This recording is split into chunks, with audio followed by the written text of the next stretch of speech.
जी बच्चे, आप जानते हैं कि लास्ट टाइम हमने रेप्टाइल जो है वो स्टार्ट किए हुए हैं। उनका एक इब्तदाई लेक्चर हुआ था लास्ट वीक। तो जो आज का बच्चे हमारे पास इसका लेक्चर है, आपको स्लाइड नज़र आ रही होगी बच्चे। इसमें आज हम इसकी क्लासिफिकेशन के बारे में बात करेंगे, रिप्टाइल्स की। और सर्वे ऑफ रिप्टाइल जो है ये भी हम स्टार्ट करेंगे। तो classification of living non avian reptiles. Non avian यानी जो परिंदे नहीं है, बर्ड्स नहीं है। तो यहाँ पे बच्चे क्लास है रिप्टीलिया। क्लास है रिप्टीलिया। आप जब बच्चे ये हमारा सब्जेक्ट स्टार्ट हुआ था, हमने वहाँ पे बात की थी फाइलम कॉर्डेटा की। सब फाइलम उसका था वर्टिब्रेटा, और उसकी आगे 5 क्लासेस थी, जिसमें से बच्चे ये हम चौथी क्लास जो है वो पढ़ने जा रहे हैं। पहली क्लास फिशिस थी, दूसरी क्लास बच्चे एम्फीबियस थी, और तीसरी क्लास जो है वो रिप्टाइल्स हैं। सॉरी, मैंने चौथी क्लास कहा है, ये तीसरी क्लास हम आज पढ़ने जा रहे हैं। और चौथी क्लास बच्चे अगला चैप्टर जो होगा वो बर्ड्स पे मुश्तमिल है। और उससे आगे जो है पांचवी क्लास मैमल्स पे यानी क्लास मेमेलिया पे मुश्तमिल है। तो आज हम क्लासिफिकेशन करेंगे जो रिप्टाइल्स हैं। तो क्लास रिप्टीलिया बचे, यहाँ पे इसके करेक्टर जो है वो आपको शो किए गए। यहाँ पे आप रिप्टाइल की समझ लें, डेफिनेशन भी है और इसके करेक्टर्स भी हैं इसी पैरा के अंदर। Class reptilia, dry skin with epidermal skin.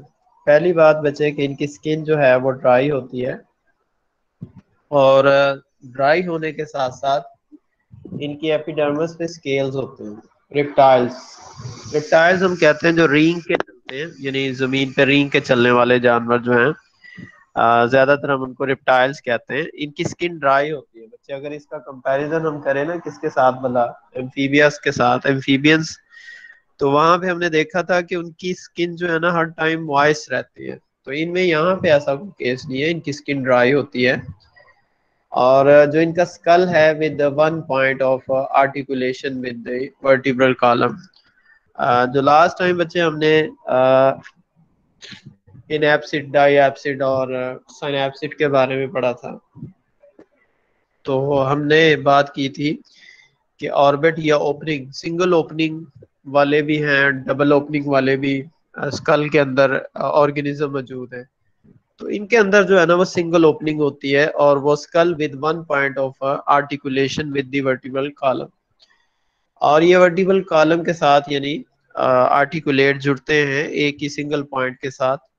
उस पॉइंट को ऑसिपिटल कॉन्डाइल कहते हैं।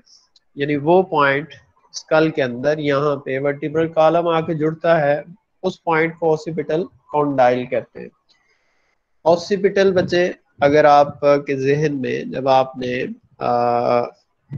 इंटर में स्कल बोन्स पढ़ी थी, तो ऑसिपिटल यानी जो पीछे वाली सर की हड्डी थी उसको कहा गया था। उसके बिल्कुल जो उलट थी वो फ्रंटल थी, माथे की हड्डी जो है बच्चे आपके जहन में आया होगा। तो ऑसिपिटल कॉन्डाइल यानी वहां से ये वर्टिब्रल कॉलम के साथ जुड़, उस पॉइंट को कहते हैं। अगर आपसे शॉर्ट क्वेश्चन में पूछ लिया जाए व्हाट इज ऑसिपिटल कॉन्डाइल, तो वो आप ये बता सकते हैं कि ये एक पॉइंट है यहाँ पे स्कल के अंदर, यहाँ पे वर्टिब्रल कॉलम जुड़ता है आके। रेस्पिरेशन वाया लंग्स, इनके अंदर रेस्पिरेशन टोटली लंग्स के जरिए से होती है।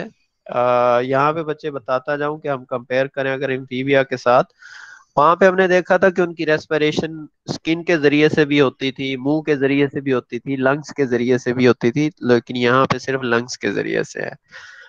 इसके अलावा इनमें मेटानेफ्रिक किडनीज होते हैं, यानी ऐसे किडनीज हैं जो मेटानेफ्रिक हैं। इसके अलावा इनके अंदर इंटरनल फर्टिलाइजेशन है।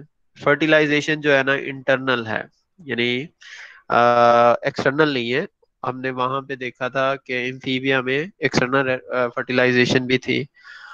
और एमनियोटिक एग्स इनमें मौजूद होते हैं बच्चे। एमनियोटिक एग पे हमने बड़ी डिटेल में बात की थी पिछला लेक्चर जो था। असल में एमनियोन है क्या, ये 3 लेयर्स थी, हमने बात की थी। तो वो 3 लेयर्स यानी उनको एमनियोन्स कहा गया। कोरियोन, एमनियोन और एलेंटॉइस डिफरेंट फंक्शन से हमने कहा, कुछ गैस एक्सचेंज में हेल्प आउट करते हैं, कुछ प्रोटेक्शन में हेल्प आउट करते हैं, कुछ वेस्ट को स्टोर करने में हेल्प आउट करते हैं। तो ये तो बच्चे जनरल कैरेक्टर्स से क्लास रेप्टिलिया के, कि अगर आपसे पूछ लिया जाए व्हाट इज रिप्टाइल, तो आप ये बता सकते हैं कि ऐसे ऑर्गेनिज्म जिनकी स्किन ड्राई होती है, जिनकी स्किन पे स्केल्स होते हैं, फर्टिलाइजेशन इंटरनल होती है, एक ही पॉइंट है वर्टिब्रल कॉलम के साथ जुड़ने का।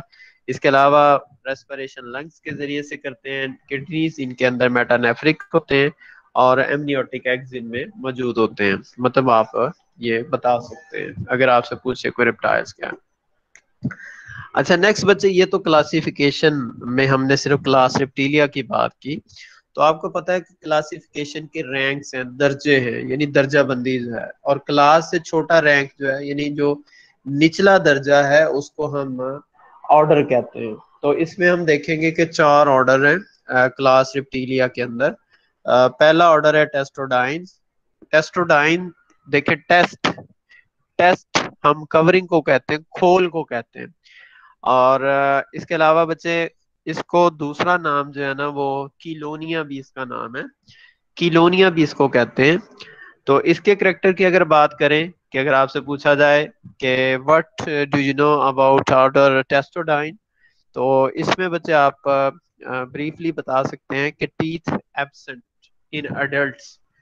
जो एडल्ट्स होते हैं, यानी एम्ब्रियोनिक फॉर्म से जब वो मिच्योर हो जाते हैं, तो उनके टीथ जो है ना वो एब्सेंट होते हैं, दांत नहीं होते हैं। And replace by a horny beak. और इनको रिप्लेस कर दिया जाता है किसके साथ, एक चूंच जो हॉर्नी होती है। हॉर्न बच्चे सींग को कहते हैं, जो सींग यानी सींगों की तरह का मटेरियल मौजूद होता है। बीक यानी ऐसी चूंच होती है जो सख्त होती है, और दांत इसमें मौजूद नहीं है, उनको रिप्लेस कर दिया गया हॉर्नी बीक के जरिए से। इसके अलावा शॉर्ट, साइज में छोटे होते हैं, ब्रॉड बॉडी, और जो बॉडी है वो ब्रॉड होती है, चौड़ी होती है। Shell consisting of dorsal carapace. तो बच्चे जैसे इसका नाम ही टेस्टोडाइन है, तो टेस्ट से हमने कहा था कवरिंग शेल को कहते हैं। तो जो हमारे पास 2 तरह के इनमें शेल होते हैं, जो इनकी डॉर्सल पोजीशन पे होता है उसको कैरापेस कहते हैं, और जो इनकी वेंट्रल पोजीशन पे होता है उसको प्लेस्ट्रोन कहते हैं। और इसकी एग्जांपल है टर्टल्स, यानी कछुए जो हैं बच्चे। आप में से बहुत सारों ने टर्टल जो है वो देखे होंगे। तो टर्टल जो है, अक्सर सुना जाता है कि जी उसके गिर्द खौल होता है, कवर होता है बच्चे। तो जो डॉर्सल साइड पे कवरिंग है उसको क्या कहना है, उसको कहना है कैरापेस, और जो वेंट्रल साइड पे है उसको प्लेस्ट्रोन कहते हैं। तो ये टेस्टोडाइन बच्चे हमारे पास ऑर्डर टर्टल्स, कछुए जो हैं इसमें आते हैं बच्चे। उसके बाद जो दूसरा ऑर्डर है इस क्लास रेप्टिलिया का, उसको हम क्रोकोडीलिया कहते हैं। जाहिर है क्रोकोडाइल से, यानी मगरमच्छ की फैमिली जो है वो। तो ये कैसे होते हैं क्रोकोडीलिया जो है, आप में से बहुत सारे लोगों ने क्रोकोडाइल देखे होंगे। तो क्रोकोडाइल कैसे होते हैं बच्चे, कि ये इलोंगेट लंबूतरे होते हैं, और मस्क्यूलर होते हैं, यानी इनमें मसल्स मौजूद हैं, मस्क्यूलर होते हैं, और लेटरली कंप्रेस्ड। और जो साइडें हैं वहां से ये कंप्रेस्ड होते हैं, यानी चिपटे होते हैं, बारीक होते हैं साइडों से। और टंग नॉट प्रोट्रूजिबल, इनकी जुबान बाहर नहीं निकल सकती। हम एम्फीबियंस की अगर बात करें तो वहां पे उनकी जुबान बाहर निकलती थी, इनकी नहीं निकलती। कंप्लीट वेंट्रिकुलर, वेंट्रिकुलर सेप्टम, इनका वेंट्रिकल जो है वो कंप्लीटली डिवाइड हो चुका है, यानी इनके दिल के 4 खाने हैं। इससे पहले दिल के 3 खाने थे, या पार्शली डिवाइड था। आपने इंटर में बच्चे ये भी पढ़ा था जब एवोल्यूशन ऑफ हार्ट, तो वहां पे क्रोकोडाइल का जिक्र आया, तो ये वहीं पे है। अच्छा, इनकी एग्जांपल है क्रोकोडाइल्स, आप जानते हैं, मगरमच्छ कहते हैं इनको, एलिगेटर, वो भी मगरमच्छ की ही तरह होता है, लेकिन जब हम थ्योरी पढ़ेंगे आगे जाके तो वहां पे कुछ फर्क इसमें आएंगे। इसके अलावा इसमें कैमन्स होते हैं, इसका मेंबर है जो अमेरिका में पाया जाता है। इसके अलावा गेवाइल्स, गेवाइल इसमें होते हैं। गेवाइल बच्चे, आपने उर्दू में एक वर्ड सुना होगा, गड़ेयाल, गड़ेयाल को कहते हैं। ये होता है, ये भी मगरमच्छ की तरह है, तो दिखने में, और ये उसका समझ लें कि उसी की फैमिली का मेंबर है। तो ये तो ऑर्डर क्रोकोडिलिया था। अगर हम अगले ऑर्डर की बात करें ना, तो उसको डोंटिया कहते हैं, या इसको रिनकोसिफेलिया कहते हैं। रिनकोसिफेलिया यानी दो नाम है इसके, स्फिनोडोंटिलिया और डोंटिया, या बच्चे रिनकोसिफेलिया, इसके दो नाम है। तो कंटेन वेरी प्रिमिटिव, बहुत कदीम, यानी सबसे पुराने रिप्टाइल्स हैं इसमें। लिजर्ड लाइक रिप्टाइल्स होते हैं, जैसे छिपकली होती है ना, इस तरह के ये होते हैं। और वेल डेवलप पेराइटल आई होती है। अब वो पेराइटल आई क्या होती है उसके बारे में मैं बताता हूँ। और two species survive in New Zealand, और सिर्फ इसकी दो स्पीशीज हैं पूरी दुनिया में, सिर्फ न्यूजीलैंड के अंदर। और इसके जो मेंबर है ना, उनको टुआट्रा कहते हैं, टुआट्रास कहते हैं इनको, ठीक है। अच्छा, अब यहाँ पे बचे कि इसकी दो स्पीशीज हैं। आपको इन्फॉर्मेशन यहाँ पे देता जाऊं कि ये जो ऑर्डर फिनोडोंटिया है या रिनकोसिफेलिया है ना बच्चे, ये ये वाहद ऐसा ऑर्डर है जिसको लिविंग फॉसल्स कहते हैं। लिविंग फॉसल्स, आपके लिए ये एक नई टर्मिनोलॉजी होगी बच्चे। हम फॉसल तो हमेशा कहते हैं कि जब कोई जानदार मर जाता है तो उसके जो बाकियात होते हैं उनको हम फॉसल्स कहते हैं। तो ये लिविंग फॉसल्स हैं। साइंसदानों ने, मतलब जो जोलॉजिस्ट हैं या पैलेंटोलॉजिस्ट हैं, उन्होंने इसको नाम दिया लिविंग फॉसल का, ये ट्वाट्रा जो है, या इस ऑर्डर को। वो क्यों लिविंग फॉसल का नाम दिया बच्चे? चूंकि ये आज भी उस फॉर्म में मौजूद है जैसे ये माजी में थे, यानी इनमें कोई तब्दीली नहीं आई।